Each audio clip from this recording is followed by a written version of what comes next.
Gabby, and welcome to the upstairs unit of our duplex.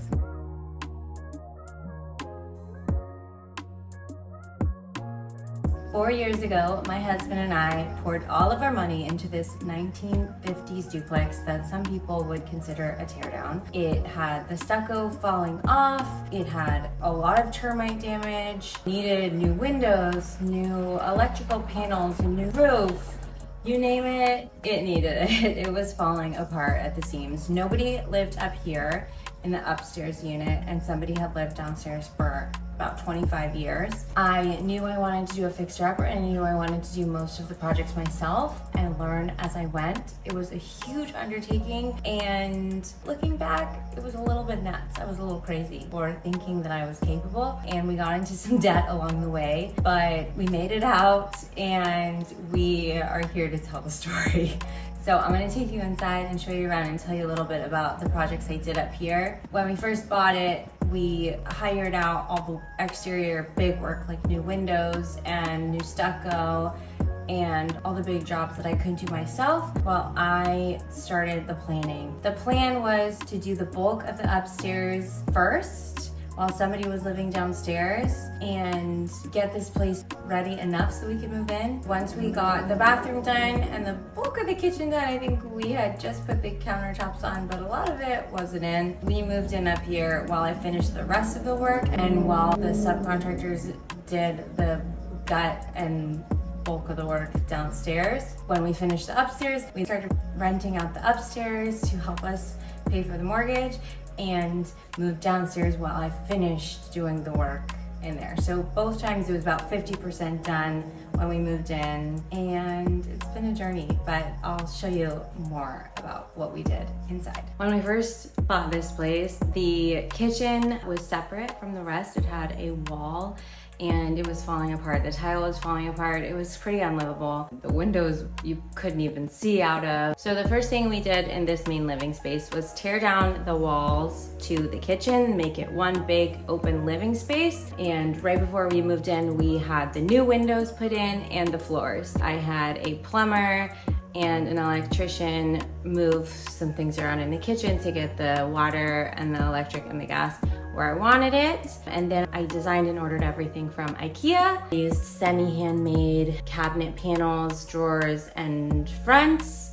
And I installed the entire kitchen myself. That was my biggest project thus far, and it was a really cool learning experience. It was basically like putting together IKEA furniture, but on steroids. I spent late nights in here just making it happen so that we could move in as quick as possible. Once we got the kitchen and the bathroom done, we moved in. The dining space over here was not done yet when we moved in. I remember having several picnics on the floor with our daughter when she was 1.5. We had all of our stuff in storage at the time, and it was just kind of like a crazy fun time in our lives where we're like, let's just do it and see what happens. Looking back, I think some of my favorite memories of my time with our daughter. My husband was also traveling a lot. At the time, he's a professional beach volleyball player, and he actually went to the Olympics that summer, and we watched him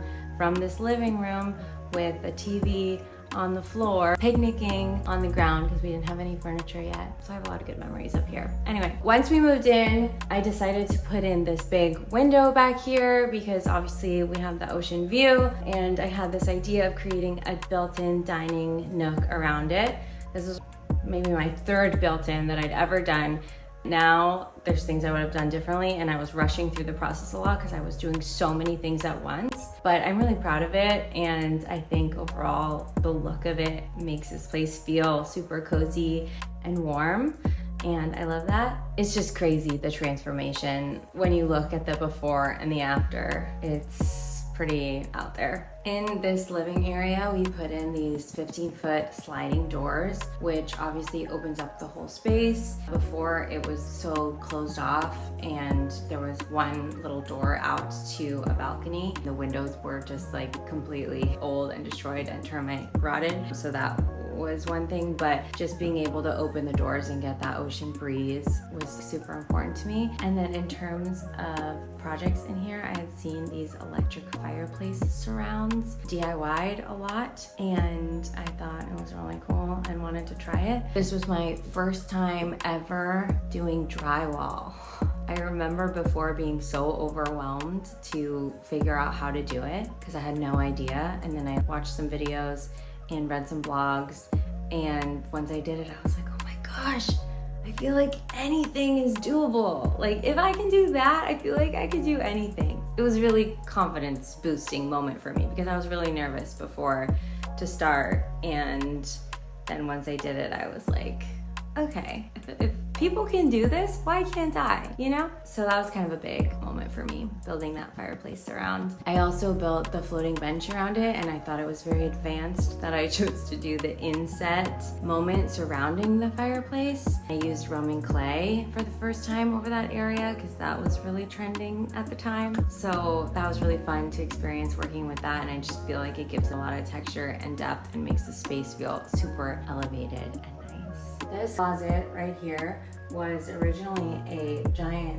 water heater closet. We took it out and put in a tankless along this wall here, and then had just enough room to put in a small combo washer and dryer, which works great for individuals or people on vacation who are doing small loads. Before this, there was only a washer and dryer out in the back that was shared between the two units, so it was really great to be able to put one in here for them to use. The bathroom was definitely in pretty rough shape before. It hadn't been updated since the 50s. Everything was just kind of falling apart, so we pulled everything out. I designed it and had other people come in to tile and put in the new tub and shower and vanity and floor while I was working on the kitchen. I did do the half shiplap wall in here myself, and I painted and hung everything up, but this was before I had tiled for the first time. So it was obviously nice while I was working on everything else to have other people do it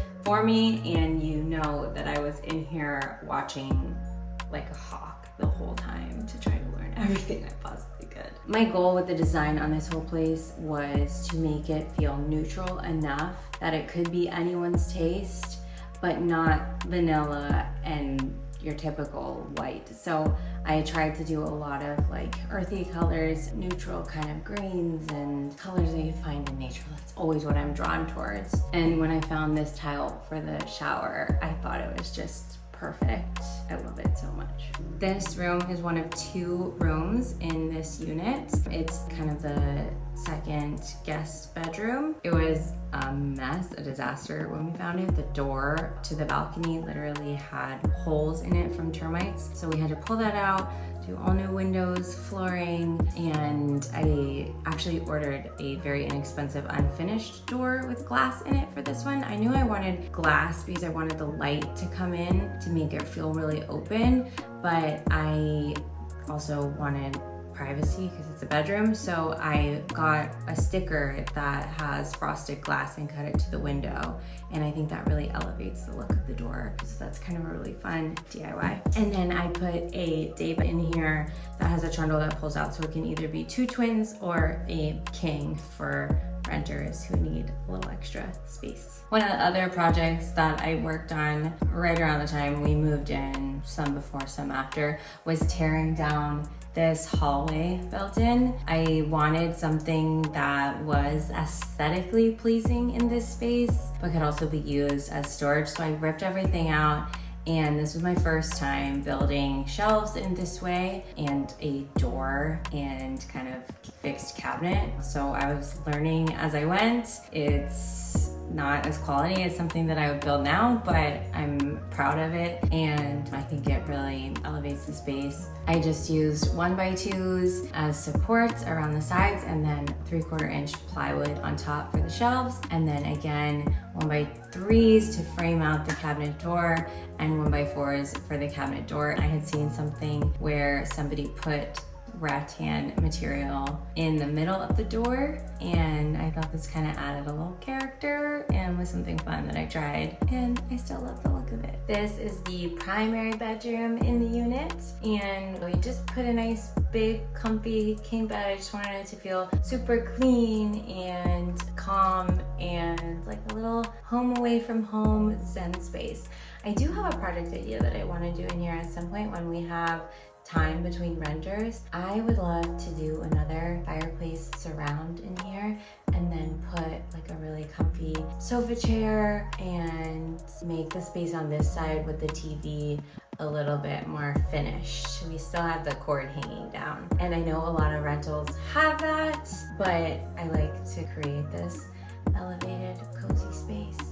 And so I'd love to hide the cord and maybe put a frame TV and a fireplace surround and put like a desk for people who are working in the other guest bedroom. One thing I did in here, because I thought of it after we did the electrical, was this DIY hack for hanging pendant lights, where I bought these globe lights. There's a puck light inside of it that's battery powered, so it works with the remote control.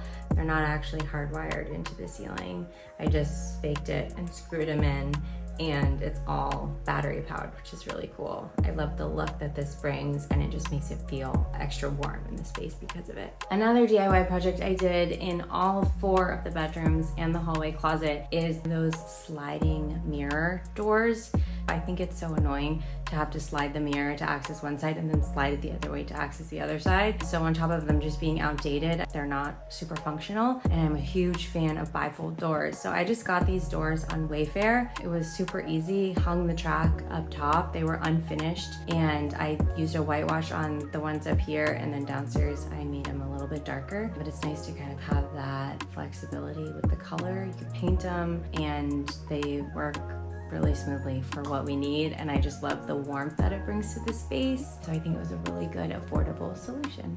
Thank you so much for coming along with me. I have another video sharing the downstairs of the duplex and the exterior, so make sure to go watch those, and don't forget to subscribe so you can see more of these videos. I'm so excited to continue on. I have lots more of ideas, and I can't wait to grow and learn and continue to do it all. I'm also going to link everything in the description, anything that you've seen here, so you can visit that. If you have any questions, feel free to leave them in the comments, and I'll see you soon.